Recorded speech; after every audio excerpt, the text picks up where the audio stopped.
Dans les conférences de Futurapolis Santé, il n'y aura que des gens formidables. On va commencer avec Axel Kahn, vous savez, le grand spécialiste de la génétique, qui a fait beaucoup d'autres choses, mais qui raconte l'histoire de la thérapie génique, l'histoire de ce qui se passe actuellement avec toutes les possibilités et puis toutes les craintes qu'on peut avoir.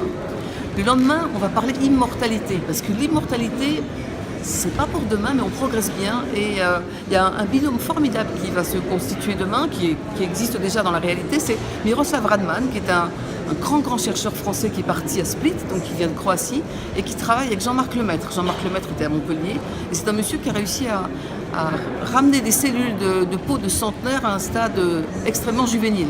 Donc ça, c'est porteur d'espoir. Et puis on va aussi parler des greffes. Il y aura le professeur Jean-Michel Dubernat qui a greffé les premières mains, le premier visage. Et on sera aussi avec des équipes qui vont expliquer comment demain, on va pouvoir recréer en culture les organes. On va prendre vos propres cellules, on va les faire repousser en culture.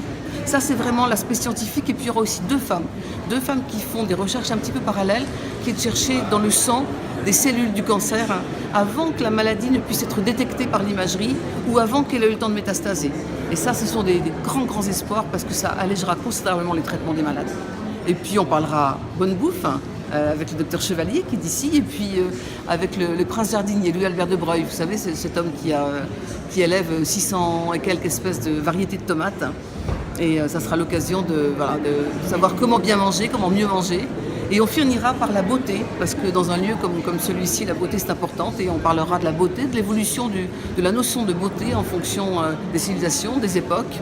Et on aura aussi un chirurgien qui racontera ce qu'on peut faire aujourd'hui dans sa spécialité. Et à qui s'adressent ces conférences? À tout le monde. C'est de la science racontée, c'est de la science. On a des orateurs qui sont des conteurs. Et donc justement, c'est pas fait pour parler scientifique. On va raconter la science, on va raconter les projets, et les chercheurs vont transmettre leur enthousiasme.